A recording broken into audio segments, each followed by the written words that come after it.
Il était une fois le Père tardif. Jésus a fait de moi un témoin.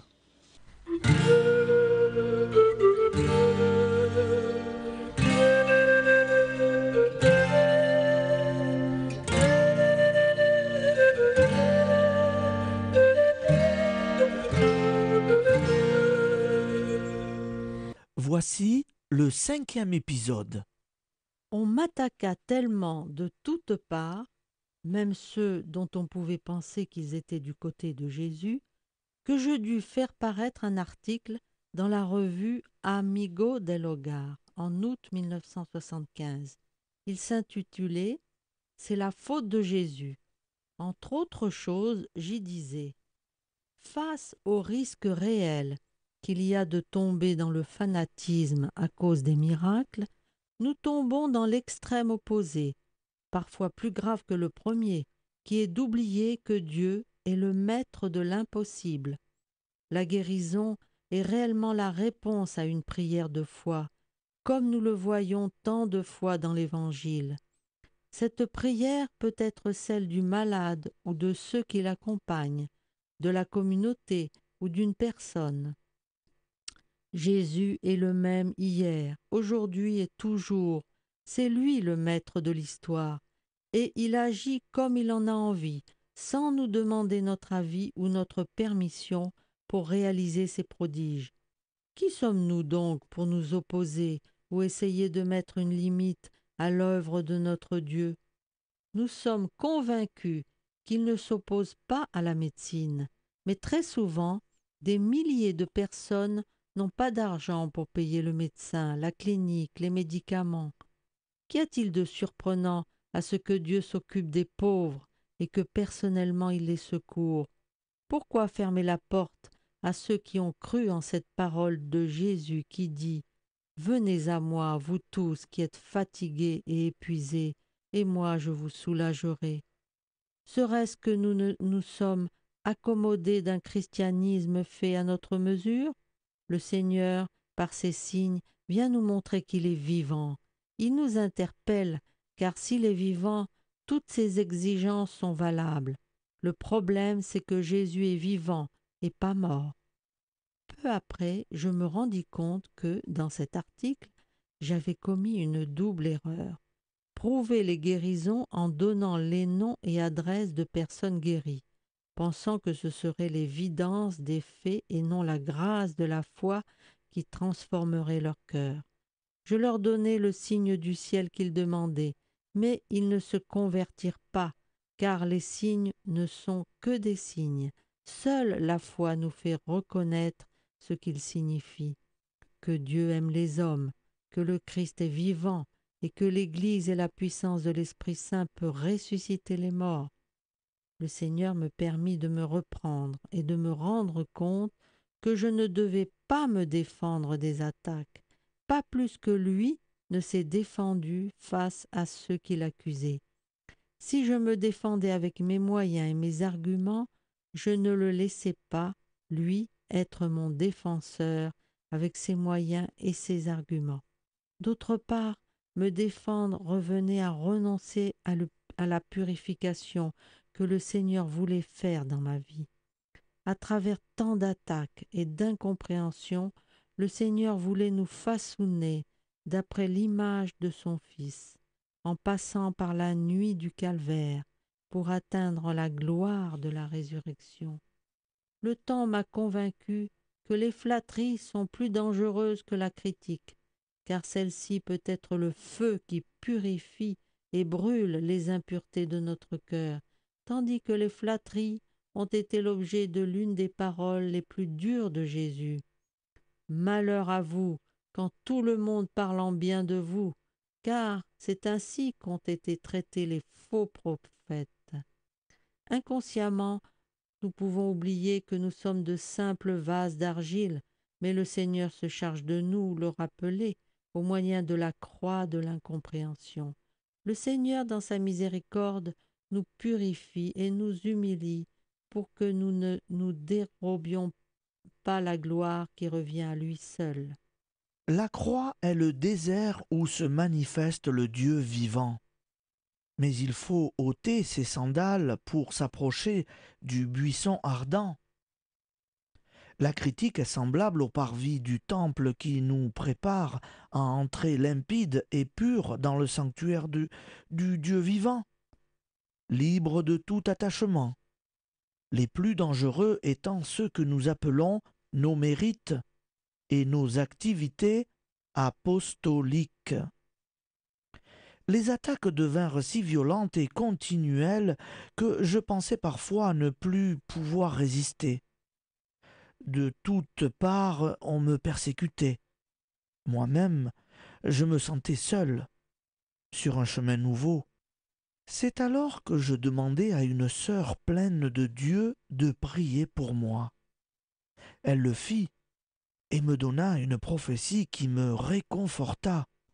Le Seigneur me dit: après avoir savouré la joie du dimanche des rameaux, ne te semble-t-il pas normal de goûter un peu à la semaine sainte? Cette parole me guérit intérieurement. Depuis lors, je vois les problèmes d'une manière distincte, dans une paix complète. Quand les choses vont bien, je dis: nous sommes le dimanche des rameaux.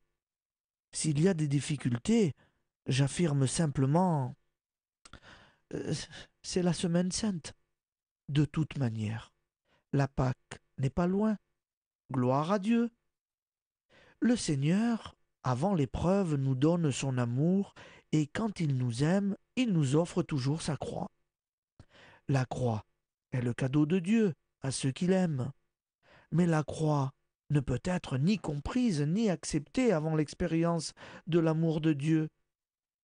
Dans le plan de Dieu, avant le calvaire, il y a le Tabor. Dieu me fit goûter la gloire du Tabor, mais il ne m'a pas laissé là-haut dresser ma tente. Il m'a fait descendre et participer à sa croix, la croix qui sauve et qui nous mène à la résurrection. Notre vie se développe comme les mystères du rosaire. Il y a les joyeux, les douloureux et les glorieux. Mais tous et chacun se terminent par gloire au Père et au Fils et à l'Esprit. Chaque jour nous vivons un mystère. Toute notre vie ne peut être joyeuse, glorieuse ou douloureuse, mais les mystères s'entremêlent pour la gloire de Dieu.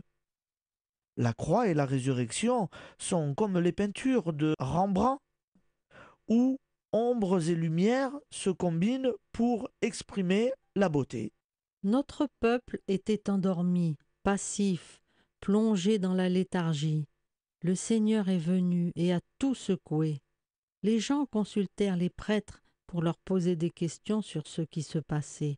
Alors, les prêtres ont dû lire et s'informer pour donner des réponses adéquates.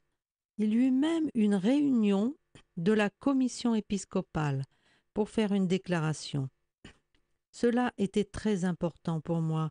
J'étais sûre que c'était l'œuvre de Dieu, mais j'avais besoin du discernement des évêques. Pour moi, ils étaient la voix de Dieu. Ils publièrent une déclaration intitulée Le pape approuve et encourage les réunions de prière charismatiques. Ensuite venait le sous-titre suivant Monseigneur Pépin, secrétaire national de l'épiscopat, approuve l'œuvre du Père Tardif.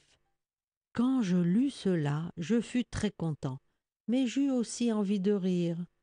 Mais ce n'est pas mon œuvre. Comme saint Joseph, je n'avais qu'une certitude. Cette vie qui avait pris naissance au sein de l'Église n'était pas à moi. Sans savoir comment ni pourquoi, je reçus une invitation de monseigneur Carlos Talavera pour prêcher une retraite sacerdotale à Guadalajara, au Mexique. À partir de là, surgirent d'autres invitations à proclamer les merveilles du Seigneur dans d'autres pays d'Amérique latine. Je commence à percevoir qu'une ère glorieuse se lève pour l'Église. Je crois que le temps est arrivé de prêcher sur les toits, hors des enceintes sacrées, car il n'y a pas assez de place dans nos temples. Le Seigneur nous amène jusqu'aux confins de la terre pour rendre témoignage qu'il est vivant. De tous côtés, c'est la même chose. Les aveugles voient, les boiteux marchent, les lépreux sont guéris, les sourds entendent, les morts ressuscitent, et on annonce la bonne nouvelle aux pauvres. Luc 7, 22. Après un voyage à Panama, je repris mes tâches paroissiales. Je me préparais pour visiter une communauté perdue dans la montagne. Je devais voyager sur un âne. Tandis que celui-ci cheminait lentement, je pensais: comme mon âne est différent du grand Boeing 747 de la Paname, comme les chemins de Dieu sont merveilleux, en avion ou sur un âne, nous sommes toujours ses messagers. 10 000 ou 60 personnes, ce sont toujours ses enfants. Et ces petits de la montagne sont les vrais pauvres de Yahvé. Le Seigneur est si merveilleux qu'après nous avoir fait voler en avion, il nous fait monter sur un âne pour ménager notre humilité. Sur mon âne, j'ai appris une grande leçon. Nous sommes appelés à être comme l'âne qui transporta Jésus à Jérusalem le dimanche des Rameaux. Notre vocation est d'être porteurs du Christ Jésus. Nous sommes des vases d'argile qui portent un précieux trésor dans leur cœur.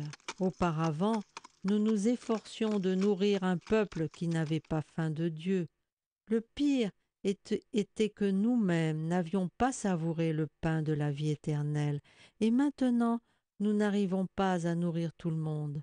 La moisson est abondante, trop abondante, mais le Seigneur est encore plus grand et plus puissant. Le Seigneur a allumé la mèche, et maintenant c'est un feu que personne ne peut éteindre. C'est aussi un fleuve d'eau vive qui est en train d'inonder l'Église, la purifiant, la rénovant et la sanctifiant. Plusieurs couples qui vivaient en concubinage prirent conscience du fait qu'ils ne pouvaient continuer à vivre ainsi. Ayant découvert l'importance du sacrement, ils se sont préparés sérieusement pour le recevoir et le vivre. En une année, nous avons célébré 306 mariages, chiffre tout à fait inhabituel. Le plus grand miracle auquel j'ai assisté pendant ces années, c'est que le Seigneur a suscité des ouvriers pour sa moisson. Les catéchistes sont nombreux à présent. Nous en avons tellement que notre première responsabilité est de les former et de les rendre capables de transmettre la bonne nouvelle. À la Pentecôte de l'année 1976, nous étions 120 catéchistes à demander une nouvelle effusion de l'Esprit sur nous tous. L'Esprit n'était plus seulement un don pour la joie de notre cœur, mais une force spéciale pour annoncer au monde que le Christ vit et donne la vie à ceux qui croient en son nom. J'ai commencé à recevoir des lettres de France, d'Amérique latine, des Philippines. D'autres m'écrivent de pays que je ne situe même pas sur la carte. Parfois, je reçois une correspondance dans des langues et avec des signes que je ne comprends pas. Comme je ne comprends pas ce que ces lettres disent, je les dépose tout simplement entre les mains du Seigneur et je lui demande, à lui qui les comprend, de bien vouloir leur répondre. Je n'ai pas souvenir d'avoir jamais eu aussi bonne santé qu'à présent. Je mange de tout, je dors bien, le Seigneur m'a rendu une santé parfaite et je suis heureux de la mettre au service de l'évangélisation de son peuple. Cependant, je crois que le don le plus grand qu'il m'ait donné est celui de la joie. Je suis heureux à temps plein. Je n'avais jamais vécu mon sacerdoce aussi pleinement qu'à présent. Voilà, amis auditeurs, avant de conclure, nous vous proposons d'écouter un court extrait sur les enseignements que nous a donnés le Père Tardif. C'est sa voix que nous allons pouvoir entendre. Il est important de voir que ce ministère de guérison est au cœur de l'Évangile. C'est un ministère qui accompagne l'évangélisation. Et Jésus nous dit « demandez et vous recevrez ». Il y en a qui ont dit, Jésus a dit « demandez et vous recevrez ». Et j'ai demandé, j'ai fait 3 neuvaines et je n'ai encore rien reçu. Le problème, c'est que Jésus n'a pas dit quand nous allons recevoir. La mère de Saint-Augustin a prié pendant 20 ans pour obtenir la conversion de son fils Augustin. Elle n'a pas fait seulement 3 neuvaines, elle a prié pendant 20 ans. Et parfois aussi, quand il s'agit d'une guérison physique, le plan de Dieu est différent.